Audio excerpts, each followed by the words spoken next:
FaceTime with her mom.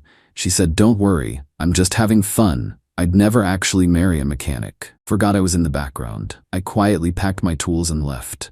Her mom called me the next day asking why I wasn't coming to Sunday dinner anymore. Hey viewers, huge thanks to everyone who's already subscribed. We're getting super close to 10,000. If you haven't yet, hit that subscribe button and help us reach that milestone. I'm 33M, and I own a custom motorcycle restoration shop. We specialize in vintage Harleys and rare European bikes, mostly for collectors and enthusiasts. Not huge money like some businesses, but steady income, and I genuinely love the work. Think 1970s Triumphs and 1950s Panheads, not your typical garage. Been dating Jessica 29F for about 15 months. Met her at a coffee shop, hit it off immediately. She seemed interested when I told her about my business, asked questions about the restoration process, even came by the shop a few times to see projects. Her family's different story. Upper middle class, both parents are CPAs, very focused on professional careers and traditional success. Her mom, Linda, especially. From day one, she's been polite but cool, always asking about my business plan and if I'm considering expanding into other areas. Never quite rude, but clearly not thrilled. Sunday dinners at their place became routine after about month 6. Linda would cook elaborate meals, her dad Tom would talk investments. I actually enjoyed it despite Linda's subtle disapproval. Good food, Tom's interesting to talk with, and Jessica seemed happy having me there. Last Sunday started normal. Jessica and I went over around 2 p.m. Linda made her usual spread. We're all sitting around after eating. Around 4 p.m., Jessica gets a FaceTime call from her college roommate Sarah, who moved to Portland. "Oh my God, Sarah, I haven't talked to you in forever. How's the new job?" Jessica takes the call to the living room while Tom and I clear dishes. I can hear them catching up, laughing about mutual friends and old stories. "Mom, come here. Sarah wants to say hi to you too." Linda goes to the living room. I finish loading the dishwasher and head that way to grab my jacket from the coat closet. That's when I hear it. Sarah must have asked about me because Jessica's voice drops, but not enough. "Oh, him? He's sweet, but don't worry, Mom, I'm just having fun. I'd never actually marry a mechanic." Linda's voice. "Well, good. I was starting to worry you were getting serious. Please, can you imagine bringing a grease monkey to my company events? I mean, he's fine for now, but I'm not stupid." I'm standing in the hallway behind the living room entrance. Jessica's sitting on the couch facing away from me. Linda's in the chair at an angle where she can't see me either. The phone's propped on the coffee table between them, showing Sarah on screen. My brain just went quiet. Not anger, just this weird clarity, like puzzle pieces clicking into place. I walked back to the kitchen, told Tom I had to head out early for a work thing, and quietly left through the back door. Got in my truck and drove home. Spent Sunday evening just thinking. Not hurt exactly, more like finally understanding the real situation. Jessica had been playing house with me for over a year while planning my eventual replacement. All those family dinners, meeting her friends, talking about maybe taking a trip together. Just temporary entertainment. Monday morning, I'm at the shop early, working on a 1972 Sportster engine rebuild. Good for keeping hands busy while processing. Jessica texts around 10 a.m. "Hey babe, you left early yesterday. Everything okay?" "Yeah, all good. Want to grab dinner tonight?" "Can't. Working late on the Sportster." "Tomorrow then?" "This restoration's going to keep me busy for a while." She doesn't push it, probably relieved to have some space from her charity case. Tuesday evening, Jessica calls. "Mike, what's going on? You've been different since Sunday." "Just focused on work. Are we okay?" "We're fine, Jessica. Just busy. When can I see you?" "I'll let you know when this project's done." She hangs up confused, but I'm not ready for the conversation yet. Need to handle some practical things first. Wednesday, I start quietly removing my stuff from Jessica's apartment.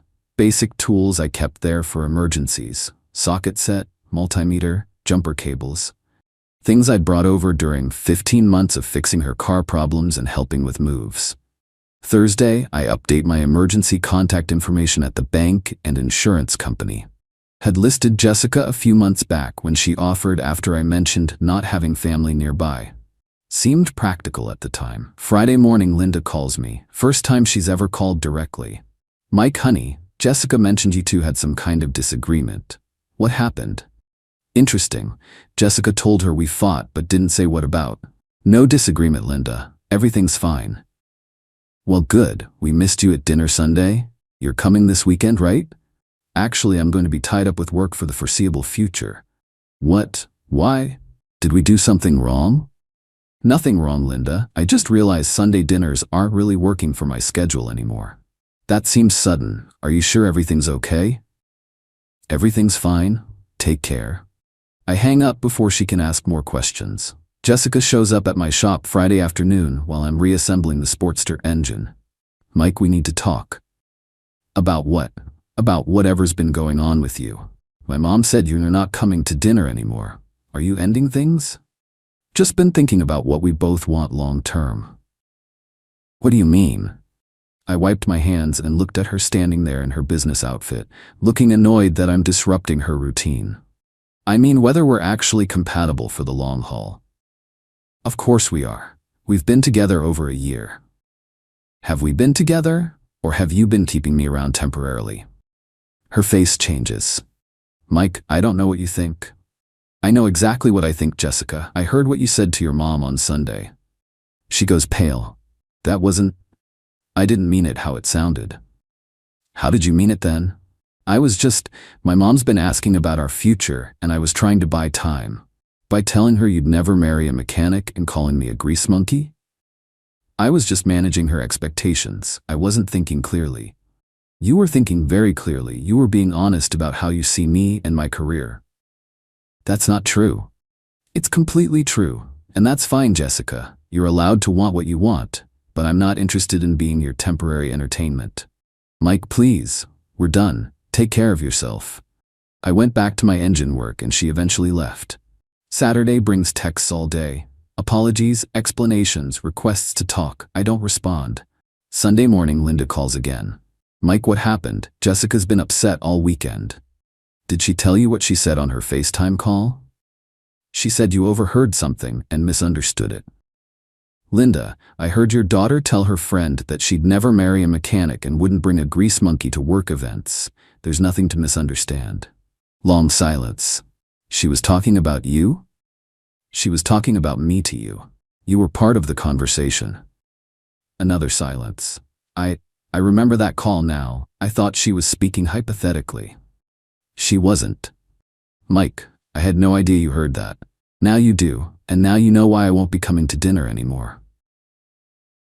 The conversation ends awkwardly. Linda sounds genuinely surprised, which tells me Jessica's been spinning the story. Jessica shows up at my apartment Sunday evening. Mike, please just listen. There's nothing to listen to. I made a mistake. I was trying to manage my mom's pressure about marriage. You were being honest about your real feelings. No, I wasn't. I love you.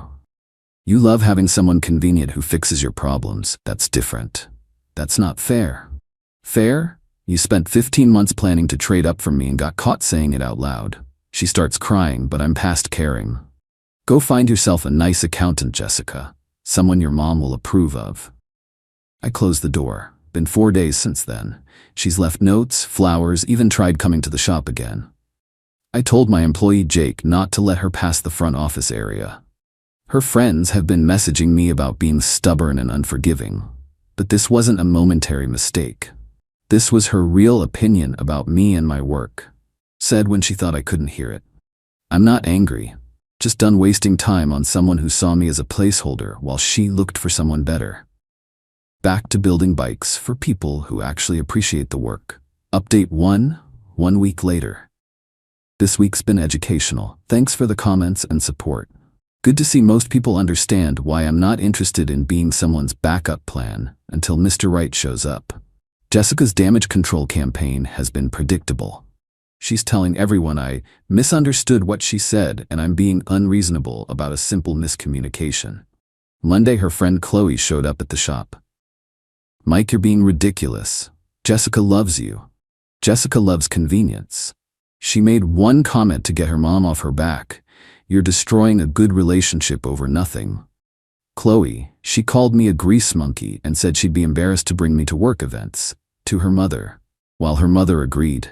That's not nothing. She was frustrated and said something stupid. She said something honest when she thought I couldn't hear it. Chloe tried guilt-tripping me for another few minutes before giving up.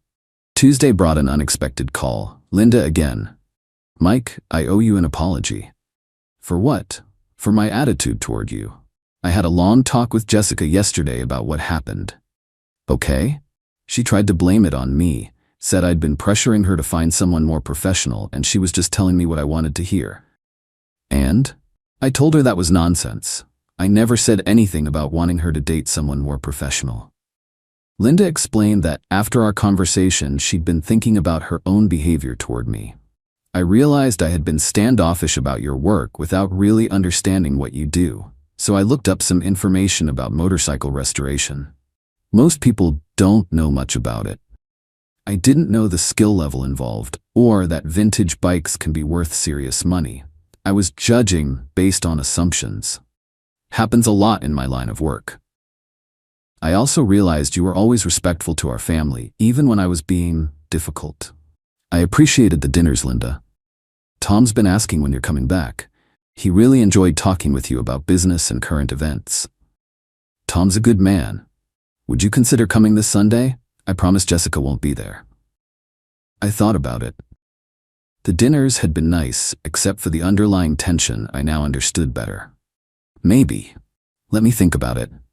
Wednesday, Jessica escalated things. She showed up at my apartment with Linda in tow. Mike, I asked Mom to come so we could all talk this through. Linda looked uncomfortable. I told Jessica this was between you two, but she insisted. What did you want to say, Linda? Just that I'm sorry if my attitude contributed to Jessica feeling like she had to defend your relationship to me. Jessica jumped in quickly. See? This was all just family pressure and miscommunication.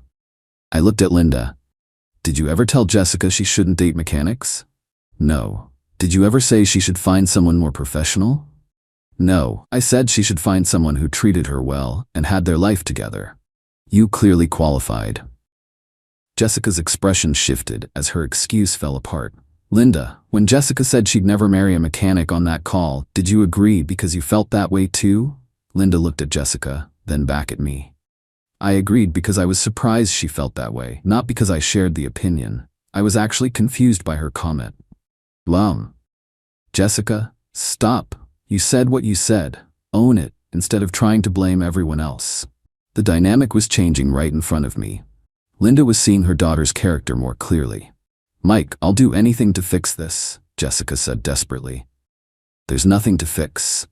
You showed me exactly how you feel about me and my work. I believe you. But I was wrong. You weren't wrong, Jessica. You were honest, and I'd rather know the truth than live a lie. They left with Jessica in tears and Linda looking thoughtful. Thursday, Tom called me directly. Mike, I don't know all the details of what happened with Jessica, but I want you to know you're welcome in our home regardless. Thanks, Tom. I appreciate that. Linda told me some of what was said. You handled it with more class than most men would have. No point in making a scene. You thinking about coming to dinner Sunday? Yeah, I might. Linda apologized and it seemed genuine. Good, I'll have beer ready. Friday brought Jessica's most desperate move yet. She showed up at the shop with a ring box. Mike, I want to marry you. Jake and my other employee were both working and stopped to watch this unfold. Jessica, what are you doing? I'm proposing. I bought this ring to prove how serious I am about us. You bought yourself an engagement ring. I wanted to show you I'm ready to commit. You want to marry me now because you got caught saying you wouldn't? I want to marry you because I love you and I made a terrible mistake. I looked at this woman standing in my shop with a ring she'd bought herself, trying to undo the most honest thing she'd ever said about me. Jessica, 2 weeks ago you told your mother you'd never marry a mechanic. Today you're proposing to one. Which version is real? This version, the one standing here. No, the real version is the one who said what she actually thought when she didn't know I was listening. Mike, please. The answer is no, to all of it. We're done. She left with the ring, crying. Saturday I worked on the Sportster. Peaceful, methodical work, good for processing everything that's happened. Sunday I decided to go to Linda and Tom's for dinner. Final update 1 month later. It's been a month since I overheard Jessica's real opinion about me, and the aftermath has been more interesting than expected. I did go to that Sunday dinner at Linda and Tom's. Jessica wasn't there, which Linda had arranged beforehand. It was actually really comfortable. We talked about normal things, current events, Tom's golf league, Linda's book club. The underlying tension I'd gotten used to was completely gone. Before I left, Linda pulled me aside. "Mike, I want you to know how much I respect the way you've handled this situation. You had every right to be angry or vindictive." "No point in being angry, Linda. Jessica showed me who she really is. Most people would have tried to embarrass her or cause drama. That's not my style. Tom and I have talked about this extensively. We both think you're a decent man who deserved better treatment than what you got." That conversation meant something to me. Getting that kind of respect from her parents, even after breaking up with their daughter, felt like validation. Week 2 brought Jessica's final attempt at reconciliation. She came to the shop with what she called a business opportunity. "Mike, I want to invest in your shop, help you expand." "Why would you want to do that?" "Because I believe in your work now. I understand what you do." "Jessica, 3 weeks ago you called my work a grease monkey job. Now you want to invest?" "I researched motorcycle restoration after we broke up. I know it requires real skill. You Googled it after you got caught showing your true feelings. I'm trying to make things right. You can't buy respect for my work after spending 15 months pretending to have it." She kept pushing the investment angle for another 10 minutes before finally accepting that I wasn't interested. The really satisfying part has been watching the family dynamics shift. Jessica's been telling extended family that I'm being stubborn and unforgiving over a tiny comment. But Linda and Tom have been setting the record straight. At some family gathering when Jessica tried playing victim, Linda apparently shut it down. Jessica said what she said, and she meant it. Mike has every right to end things with someone who's embarrassed by his career. Tom's been even more direct. He told his golf buddies I was a skilled craftsman who his daughter never appreciated. Word's gotten around their social circle. Jessica's reputation has taken a hit, while mine's actually improved. Tom's referred 2 potential clients to me. Guys with vintage bikes who heard I do quality work. The business investment story backfired on Jessica too. When people heard she offered to invest after the breakup, it made her look calculating and fake. Like she was trying to buy her way back into a relationship she'd publicly dismissed. Meanwhile, the shop's doing well. Got some new restoration projects, including a 1969 Triumph Bonneville that's going to be a beautiful build. Steady work, fair pay, and clients who actually appreciate craftsmanship. I've been seeing someone new. Met Sarah at a vintage bike show. She's a nurse who rides her own restored Honda. When I told her what I do, she wanted to see my shop and hear about current projects. No concern about status or professional prestige, just genuine interest in the work. "Jessica texted me last week. I heard you're dating someone new. I hope you're happy." I didn't respond, but yeah, I am happy. Happy to be with someone who respects what I do instead of tolerating it temporarily. The revenge wasn't some elaborate plan. It was just walking away from someone who didn't value me and letting her own words speak for themselves. Jessica wanted a placeholder boyfriend while she searched for someone more suitable. Instead, she lost a solid relationship and damaged her standing with her own family. She thought she was having a private conversation about her temporary fling with the help. Instead, she revealed exactly who she really is to everyone who matters. Linda still texts occasionally to check in. Tom and I grab coffee sometimes to talk business. They've become friends independent of Jessica, which surprised me. Jessica's dealing with the consequences of thinking she was smarter than everyone else. Turns out when you talk down about someone behind their back, you reveal more about yourself than about them. I restore vintage motorcycles for people who appreciate quality and craftsmanship. Always have, always will. Jessica's opinion never changed that reality. It just showed she was never the right person to be part of my world. Now I'm with someone who gets it, and that makes all the difference.